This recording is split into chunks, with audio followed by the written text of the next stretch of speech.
Hello friends, welcome to my YouTube channel SKSM academy में। आज हम आपको बहुत ही मोस्ट इम्पोर्टेंट रेखाओं के बारे में बताएंगे जो कि अंतर्राष्ट्रीय सीमा रेखाएं हैं। तो फर्स्ट रेखा है हमारी रेड क्लिफ रेखा। ये रेड क्लिफ रेखा जो है भारत और पाकिस्तान के बीच है।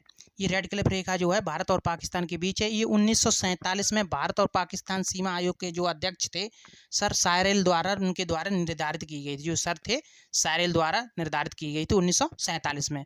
सेकंड जो रेखा है मैकमोहन रेखा। ये मैकमोहन रेखा जो है भारत और चीन के बीच है। किसके बीच है? ये भारत और चीन के बीच है। ये 1100 इसकी जो सीमा की लंबाई हो 1120 किलोमीटर यह रेखा है। सर हेनरी मैकमोहन द्वारा निर्धारित 1914 ईस्वी में की गई थी। 1914 ईस्वी में की गई थी। इस रेखा की लंबाई जो है 1120 किलोमीटर यह लंबी रेखा है। कौन सी? मैकमोहन रेखा। ये बहुत ही मोस्ट इंपोर्टेंट रेखा है। नेक्स्ट देखते हैं थर्ड नंबर।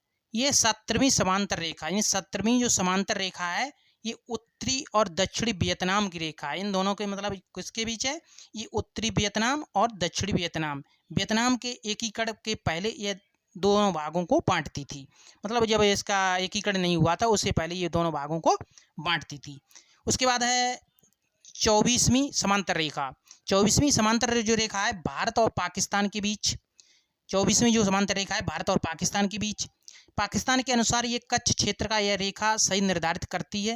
यानी पाकिस्तान के अनुसार जो है कच्छ क्षेत्र का यह रेखा सही निर्धारित करती है, लेकिन भारत इस रेखा को स्वीकार नहीं करता है।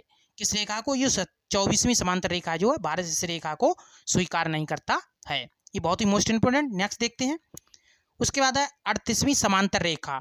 38वीं जो समांतर रेखा है ये उत्तर कोरिया और दक्षिण कोरिया को दो भागों में बांटती है। यानी उत्तर कोरिया और दक्षिण कोरिया को दो भागों में बांटती है। कौन सी रेखा? ये 38वीं समांतर रेखा। उसके बाद है 49वीं समांतर रेखा। 49वीं समांतर रेखा जो अमेरिका और कनाडा के बीच है। यानी अमेरिका और कनाडा के बीच है। अमेरिका और कनाडा को दो भागों में बांटती है। अमेरिका और कनाडा को दो भागों में बांटती है। कौन सी रेखा? ये 49वीं समांतर रेखा। उसके बाद है हिंडनबर्ग रेखा। हिंडनबर्ग रेखा जो है जर्मनी और पोलैंड के बीच है। हिंडनबर्ग रेखा जो है जर्मनी और पोलैंड के बीच है।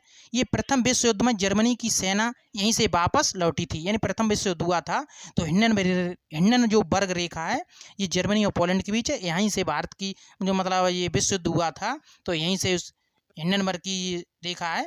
यहाँ जर्मनी और पोलैंड के बीच है। प्रथम विश्व युद्ध हुआ था तो जर्मनी की सेना यहीं से वापस लौटी थी।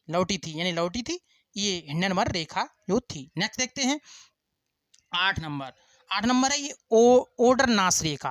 यानी ओडर जो नास रेखा है ये जर्मनी और पोलैंड के बीच है। तो इसमें क्या ओडर नास रेखा जो है जर्मनी और पोलैंड के बीच तो है, लेकिन ये द्वितीय विश्व युद्ध के बाद निर्धारित की गई थी। कब की गई थी निर्धारित? द्वितीय विश्व युद्ध के बाद। कौन सी रेखा? ओडर नास रेखा। उसके बाद है मैगिनॉट रेखा। ये जर्मनी और फ्रांस के बीच है। जर्मनी के आक्रमण से बचाव के लिए फ्रांस ने ये रेखा बनाई थी। जर्मनी जब आक्रमण करता था तो उसने क्या किया था? ये रेखा बनाई थी। ओके। उसके बाद है सीज फ्राइड रेखा। ये सीज फ्राइड जो रेखा है जर्मनी और फ्रांस के बीच है। ये जर्मनी ने रेखा बनाई थी। कौन सी रेखा? सीज फ्राइड रेखा। उसके बाद है डूरंड रेखा। डूरंड रेखा जो है पाकिस्तान और अफगानिस्तान के बीच है। 1886 में सर मार्टिन डूरंड द्वारा निर्धारित की गई थी। थैंक यू दोस्त। ओके, धन्यवाद।